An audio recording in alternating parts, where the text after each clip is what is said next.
are listening to We Saw the Devil, an investigative and conversational true crime podcast that deep dives into fascinating criminal cases that are solved, unsolved, or ongoing.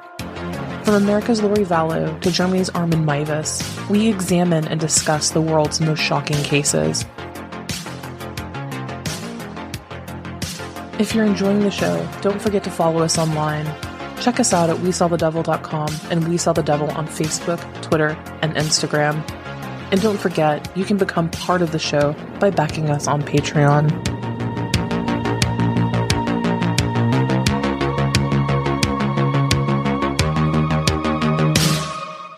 Hello, everyone. You are listening to We Saw the Devil. I'm your host, Robin. And first off, I must say that I had quite the internal struggle and dialogue on whether or not to cover this case. There have been countless podcasts and YouTube videos that have already done it, and rehashing the same information at this juncture seems oddly opportunistic, predatory, and redundant. I'm talking about the Delphi murders. I'm pretty sure most of you are aware of this case. It's a horrific, heartbreaking tragedy that took place 5 years ago, and until this past week, it's been unsolved. If you've been living under a rock or carried away with Halloween, you might not know that someone has finally been arrested for the girls' murders. But here's the thing, and this is something that I frequently talk about, complain about, bitch about on this podcast. You know, I do my absolute damnedest to triple and quadruple fact check everything. I think that there is a certain healthy level of speculation and theorizing. But then it can get downright toxic. The web boards for the Delphi murders, they're just cesspools of misinformation and toxicity. When I saw that police had arrested a suspect, I still at that point wasn't planning on covering this. But then I saw the comments on Twitter and Facebook. And y'all, they are super gross. Some people are now claiming that the police arrested a random person due to their own, ineptitude and laziness. Others are saying that they let the real murderer, a previous suspect, go. And there have been a whole handful of previous people of interest in this case. I mean, the stuff I've seen is maddening beyond belief. And it's compounded by the fact that the victims' families are, in fact, on social media. You know, they're celebrating the closing of one chapter. Not necessarily like this is celebrating, but they are happy. They're posting that they're just so happy and grateful right now. You know, they're closing one chapter, the heartbreak of not knowing who was responsible, and steadying themselves for what's to come. And some members of the true crime community are out there harassing them. I mean, some of y'all are absolutely wild and out there. If you wade into the swamp that is Reddit to get more insight on the Delphi murders case, you'll leave with far more questions than you entered with. Imagine the Lori Vallow case. For a lot of people who've been interested in reading about it since day one, the thing about that case is that there are dozens and dozens of people involved from start to finish. Someone new will be named, and people will flock, dox them, read everything they can find about them, and then police quickly squash, their involvement. So a lot of people come and go in the Lori Vallow case. The same thing could be said with the Delphi murders. There have been a whole handful of people suspicious for one reason or another, be it coincidence or involvement in crime in Delphi, and people following this case have made big deals out of it. And for those of you who followed the Lori Vallow case, imagine coming into it at this point. Where do you start? There's so much information. And the Delphi murders is exactly the same way. There's so much information out there. A lot of it is speculation. A lot of it is misinformation. People really, really dug deep and became obsessed with some potential people of interest, and then it ended up being completely irrelevant. So this all being said, I wanted to go over a very general timeline on this case, what happened, who's involved, and what we can expect next. Think of this as almost kind of like a clearing the air for those of you who are either brand new to this case and see it mentioned absolutely everywhere right now, but don't have any idea what happened, or for those of you closely following the case and kind of just wanted to rehash events. First, let's just get our housekeeping out of the way. You are listening to We Saw the Devil. I'm Robin. You can check out the show's website at WeSawTheDevil.com.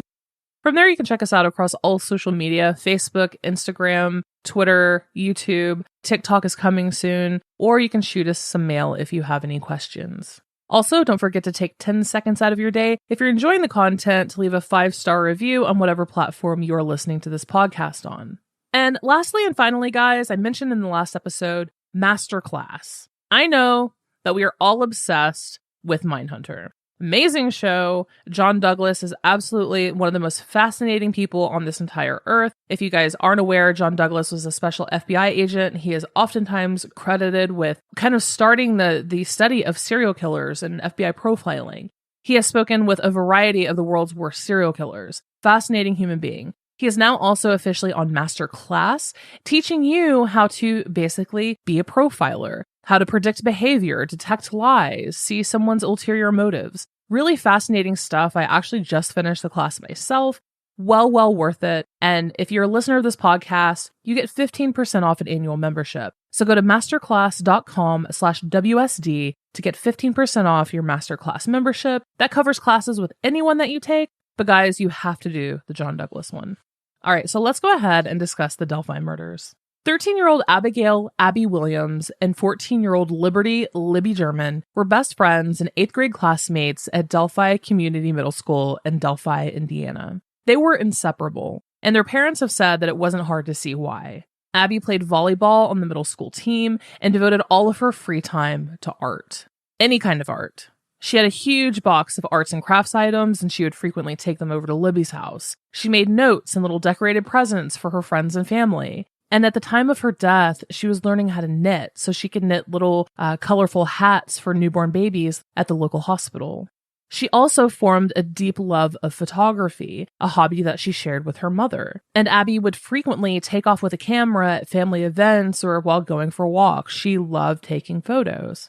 14-year-old Libby German loved sports, specifically softball, and she had actually just convinced her friend Abby to join the softball team for the upcoming spring. Libby was incredibly studious, and she took a laser-sharp interest in science. So much, in fact, that she attended several classes at Purdue in an attempt to narrow down her future career path. She wanted to be a science teacher, and she had a special fondness for problem-solving and clue-finding exercises. Libby also had a love of art, but shared a passion for photography with Abby. They would frequently take nature pictures for Snapchat during their exploits. On Monday, February 13th, 2017, the girls had an impromptu day off of school. Knowing this, Abby had brought over her big box of arts and craft supplies, and the two girls spent Sunday night painting nature scenes. They woke up Monday morning, ate breakfast, and decided to go to their favorite place, the Monon High Bridge Trail. Libby's older sister Kelsey was 17 and had a car, so she drove the two girls to the trailhead and dropped them off at about 1 p.m., making sure to arrange a time for when she needed to pick them up. The Monon High Bridge Trail is very narrow. Only about 2 people can fit width-wise. It twists and turns through a forest before bringing pedestrians to the Monon High Bridge, a 60-foot-tall, 850-foot-long abandoned wooden railroad bridge that looms over Deer Creek. They're in Delphi. The two girls had planned to take Snapchats of the bridge and the trail before going back to school the next day. A couple hours later, Kelsey German returned to the trailhead to pick up Abby and Libby, but they weren't there, and unfortunately, they never would be. At 5:30 p.m., they were officially reported as missing, and a search began that very evening, with many volunteers joining the search. Carroll County Sheriff Tobe Lesenby released a statement that no one should believe the girls were in immediate danger. The exhaustive search produced no results Monday evening and began again Tuesday morning. This time, there were more volunteers, canines, dive teams, and additional police units. Sadly, around noon on Tuesday the 14th, the girls' bodies were discovered on a steep embankment along Deer Creek in Delphi, about a half-mile from the bridge. The autopsy was completed the following day on the 15th, and the state agencies met to discuss the results. This was the press conference that day on February 15th at 3 p.m. Here's an audio clip of Indiana State Police Lieutenant Kim Riley and Tobe Lesenby at that day's initial press conference.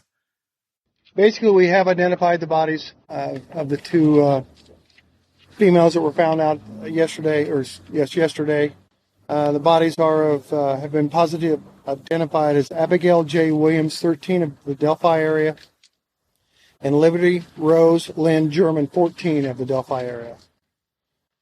The two girls were reported missing on Monday, February 13th.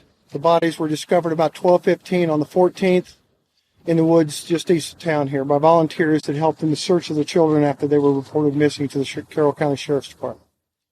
Family has been notified. This is considered a double homicide investigation. No further information will be released at this time. We have nobody in custody at this time. So as far as I'm concerned, yes, there is somebody out there that did this horrendous crime, and we're going to track them down. It is disturbing. It is concerning as sheriff in my position, and I want to, I guess, assure the community, as Trooper Riley indicated, we're going to get to the bottom of this. We feel confident, and we're going to do everything we can within our resources to reach justice in this situation. As you just heard, it was stated to be a homicide and that foul play was expected. Later that evening, at 7 p.m., Indiana State Police released a photo of a man seen walking on the trail around the time the girls disappeared. Police didn't call him a suspect, but said that he was on the same trail as Abby and Libby at the same time they were. They also did not announce that the photo was actually a still shot from a video that Libby had shot on her cell phone. That information was not yet made public. The man was wearing faded blue jeans with a navy blue jacket. It appears that he was wearing a brown hoodie with the hood pulled up over his head, like when someone wears a hoodie but a jacket over it but still pulls their hood up over their head from underneath it. That's what it looks like, although some other people said that they saw a hat instead. The following day, a tip line was founded for the case and hundreds of tips came in, mostly dead leads. It didn't take long for the man seen in that release still shot to be announced as the prime suspect by police. 5 days after the release of that photo, on February 20th, they announced a statewide manhunt for the man from that photo and asked Indiana residents to step forward if they knew something. 2 days later, on February 22nd, police announced that Libby German had taken video of the suspect and also picked up audio. That was groundbreaking. They released the audio to the public. In the brief clip, a man's voice is heard saying, "Guys, down the hill." Let's go ahead and listen to that audio clip now. Downhill. Downhill. Downhill. Now, WTHR, Central Indiana's local news station, they had on-scene coverage. Listen to this interaction between the anchor and the reporter. Police say that there is additional recording. There are additional recordings on that cell phone from Libby German that they were able to recover, but we don't know what that is. They're not releasing that right now because they say it's crucial to their investigation. They don't want to give out too much information. Take, for example, the fact that we still don't know how those girls died. Police are not releasing that because they don't want to release too much information that may give their hand to the case. There was additional video and audio captured by Libby's phone that was part of the investigation. I also followed up on this because an Inside Edition article on the case was posted the following day on February 23, 2017. And it said the following, quote, "A source familiar with the investigation described the full cell phone recording as the stuff of nightmares. It sounds to me like something heinous, if not the entire murder, was captured on Libby's phone, at least via audio." Also on the 22nd, a reward of $41,000 for information leading to an arrest in the case was also instated. And here's where the case begins to get a little confusing, and honestly, in my opinion, where the ethical waters start to get a little bit muddied. This is where, if you start looking at the subreddits and discussion groups online, the armchair detective sleuthing type of stuff, it's really hard to discern fact from fiction from this point forward. On February 25th, 2017, the Indiana State Police and the FBI executed a search warrant linked to a Snapchat account with the username of Anthony Schatz. Now, the profile appeared to belong to like an 18 through 21-year-old guy, very attractive, young, the thirst trap type of pictures where they have their shirt lifted up, showing those rock hard, like washboard abs. Looks like a total model. The investigation into the deaths of Libby and Abby obviously included who they may have been talking to on social media. Apparently, this account was one of the last people to have contacted Libby German on the day that she died. Law enforcement investigators were led to 27-year-old Keegan Klein in Miami County. And investigators discovered that he had been talking to dozens of underage young girls using a variety of fake usernames and screen names. For what purpose? Obviously attempting to solicit, and being generally successful in doing it, nude pictures of children. They also discovered child pornography on a handful of devices that he owned. Now, Keegan Klein's tie to Libby and Abby wasn't made public at this time. I'm discussing this because it's on the official timeline, and it gives you a glimpse into how police were working behind the scenes. Klein was arrested and charged in 2020 for these crimes. Police announced the connection in late 2021, and since then, social media has gone absolutely batshit. If you go to any Delphi Murders board or sub, you'll see Keegan Klein being discussed in the most recent post. For some reason, people are just 100% convinced, still, even after the newest arrest, that Keegan Klein factors into this somehow. I'm going to leave him here for now, and we'll continue with the official timeline, but Keegan Klein is very much a figure in this. I remember when news of his charges being in connection to Libby and Abby was made public last year, and it just ripped the whole case wide open again. But back to the original timeline. So by March of 2017, just a couple weeks after the murders, the reward had already grown to $200,000. Abby's grandfather spoke at a press conference where he was emotional and thanked law enforcement for their dedication to the case. And just as a side note, okay, just as a side note here, because this has pissed me off a lot, and this is something that really has sincerely bothered me, Abby's grandfather very clearly worshipped the ground that child walked on and loved her very, very, very much. And this is why sometimes I'm really disgusted with being a true crime podcaster. Her grandfather made this beautiful statement at a press conference, and people decided to say that his voice sounded just like the suspect in the case. When he says, "Guys, down the hill." People tried to reach out to the grandfather, tried to harass Abby's grandfather, and said that there's no way that it couldn't be the grandfather. Can you imagine grieving the loss of your grandchild and fucking idiots on the internet messaging you, doxing you, putting your information and address out, saying that you had to be the killer? I cannot fathom it. In any case, that was just a couple weeks after the murders. Abby's grandfather again did a press conference, more or less thanking law enforcement and kind of reassuring everyone and letting everyone know that the law enforcement is hard at work working on the case. And on March 17th, a search warrant was executed for a 77-year-old man by the name of Ron Logan. This is another huge key figure in this case. Ron Logan owned the property on which Abby and Libby's bodies were found. Elderly man, he owned a lot of land, and his land just happened to border and be part of the High Bridge Trail and the surrounding areas. So Abby and Libby's bodies were found on his land, his property. He also did a host of interviews with local outlets as well as Inside Edition. And people viewed him initially as kind of, a grandfatherly-like figure, very kind, well-spoken, seemed genuine. However, police and FBI on the backside were receiving tips, I think at least 15 tips in total, from citizens saying that he was the man in the picture, that Ron Logan was that man on the bridge. Even Ron Logan's ex-girlfriend reported to police that he was a violent man who used to beat and also rape her while they were together. So they executed a search warrant after an FBI special agent made a warrant request. The agent wrote in the warrant request, quote, "I believe there is probable cause to believe that Ron Logan has committed the crime of murder, and evidence of that could possibly be found on Logan's property." And that warrant was granted. So Logan's home, garage, computers, and cell phones were seized by federal agents. He also lied to investigators about his alibi. And supposedly he asked a family member to lie for him and his whereabouts on the day the girls were missing. However, Ron Logan was never named as an official suspect. He was arrested and convicted of being a habitual traffic violator and violating probation by getting behind the wheel of his truck after a judge told him not to, following his most recent DUI arrest in 2014. Apparently, he was kind of a raging alcoholic and he loved getting DUIs and driving while he was intoxicated. Part of his probation was that he would not drive. And boom, on the day that the girls went missing, he had actually gone to a transfer station, like where you throw away trash and stuff like that. So he was arrested and sentenced to 4 years in prison. Ron Logan actually ended up dying in prison from COVID-19.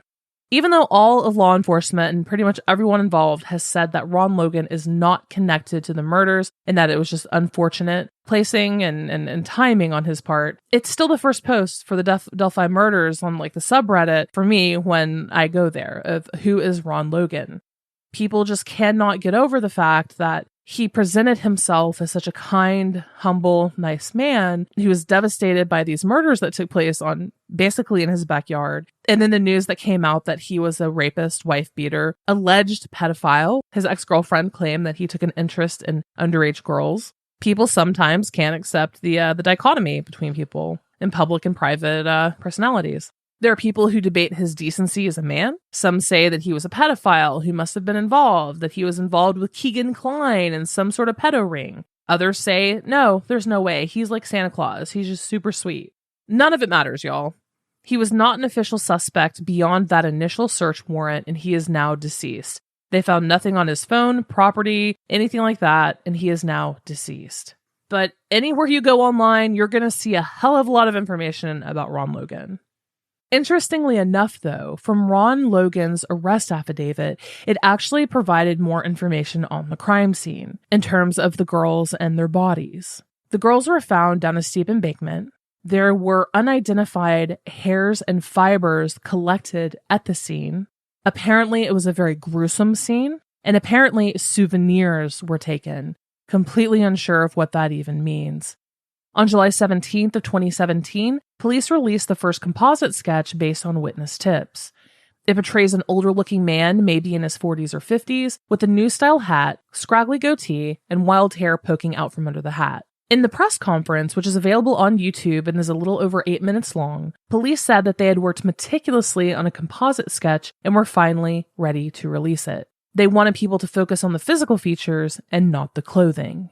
In September of 2017, a homeless man by the name of Daniel Nations was arrested in Colorado for having expired plates. He was arrested for menacing near a trail where a cyclist had actually been shot 2 weeks prior. As he was also a registered sex offender, Indiana police were contacted by Colorado law enforcement, and investigators flew out to Colorado to interview him. He became an official, quote, person of interest. His face was attached to the sketch, and then when news became public, the world just absolutely exploded. People were debating whether or not it looked like him, it looked like the sketch. His wife even made comments on the case like, he could be the killer, I don't know. Lots of speculation. In the end of it all, Daniel Nations was sentenced to jail for menacing, but cleared of being a suspect in the murders of Abby and Libby. Apparently, he had been living in Indiana at that time, left and went to Colorado, got nailed there, and it was just his movement and the fact that he was a registered sex offender that made investigators take a second look. There were some periodic updates, but no real movement until 2 years later in April of 2019. On April 22nd, 2019, more than 2 years after the murders, police released a brand new composite sketch of the suspect, as well as new video. State police said the case had, quote, shifted in a new direction and that the suspect is between the ages of 18 and 40. And guys, if you were to look at these two sketches, they look like two different freaking people. In the newer sketch, the suspect is baby-faced and clean-shaven, significantly younger. I think it almost kind of looks like one of the old EARONS, Original Night Stalker, composite sketches from way back in the day. It's not very detailed. Indiana State Police Superintendent Doug Carter headed the press conference for this, and before he discussed the new sketch, he had a message to the killer. We're going to go ahead and listen to a couple clips now. To the killer, who may be in this room. We believe you are hiding in plain sight. For more than 2 years, you never thought we would shift gears to a different investigative strategy, but we have. We likely have interviewed you or someone close to you. We know that this is about power to you, and you want to know what we know. And one day, you will.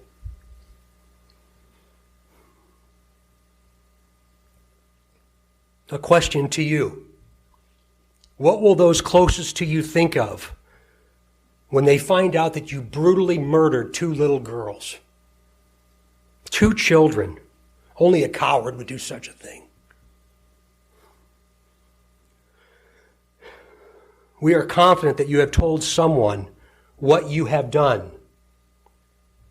Or at the very least, they know because of how different you are since the murders.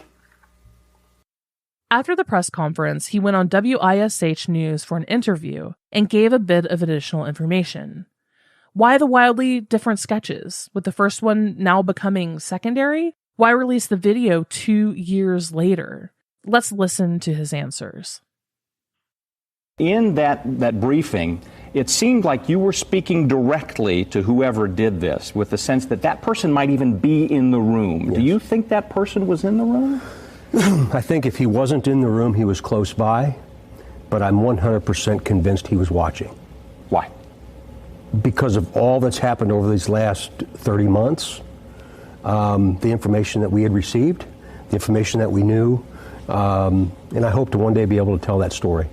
You said something during the briefing that struck me, that you feel like the investigators may have talked to him. Do you think that at some point or since then that one of your guys has gotten in front of this person and asked him questions? And if so, then how, at that point, did it not lead to an arrest, and how could it moving forward? Well, I think it's likely. I think it's likely. There's a lot of opinions out there. There's a lot of subjective opinions. There's a lot of analysis being done, which we're trying to encourage folks to not do those kinds of side-by-side analysis. But I really believe that over time we're going to have an idea that we were onto something early on. But remember, this isn't a 43-minute TV show. We have to understand that's not just science, but it's also human intelligence, what people know. Somebody knows whose body that is, Scott. Somebody knows. If you take the head off of a person that you know, you'll recognize the body, whether it be your dad, your brother, your uncle, your friend, your neighbor, your coworker. That's the piece we're waiting on. You mentioned the body and the release of video, and this is only 2 or 3 frames of video, but it shows the movement of the person. It's been asked, and I'm sure it's been asked of you as well, why not release that sooner? You knew right away you had a picture, but a picture's different than video. Why wait that long? Yeah, a picture's different than video, and a sketch is different than a photograph.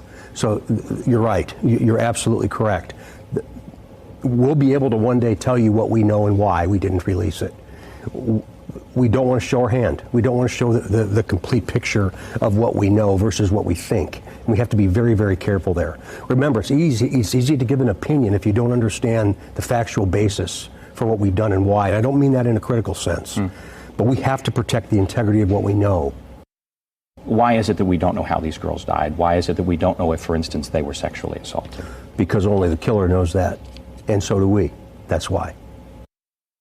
This bit of news was incredibly divisive. Some people became very upset and angry that the police had held back the video of the man on the bridge, as it showed his gait and a better view of the clothing. Police were very tight-lipped and said they did it for a particular purpose.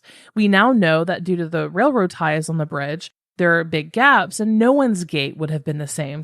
Nevertheless, they said they did it for a reason. In April of 2021, just last year, James Brian Chadwell of Indiana kidnapped a 9-year-old girl, locked her in his basement, raped her, and tried to kill her. He was arrested and immediately became a target of the Delphi investigation.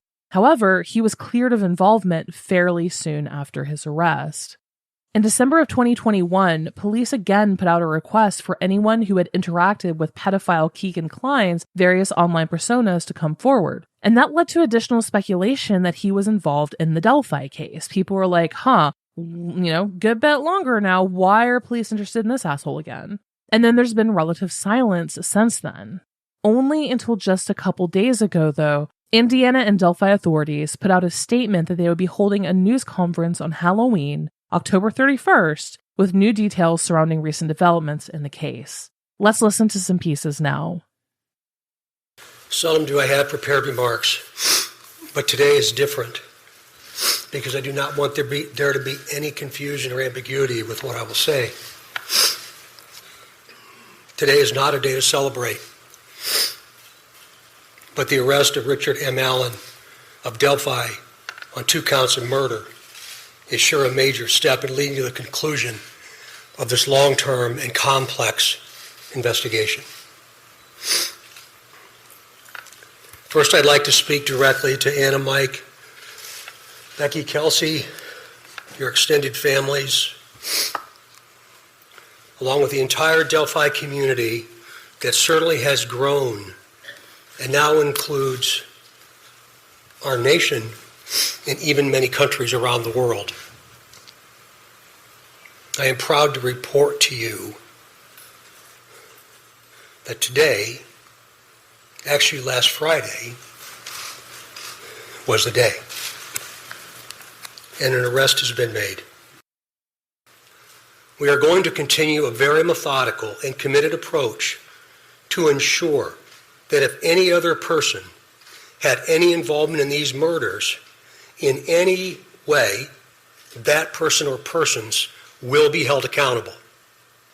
I stand before you in this church and very place where we held our first briefing nearly 6 years ago, and just hours after the murders of Abby and Libby. Right here.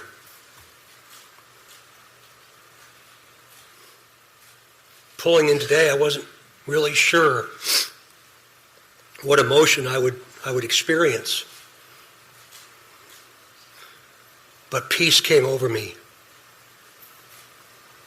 And I didn't expect that to happen. And I hope all of you, with all the different responsibilities you have from around the planet today, have felt some of that as well. But remember, we're not done.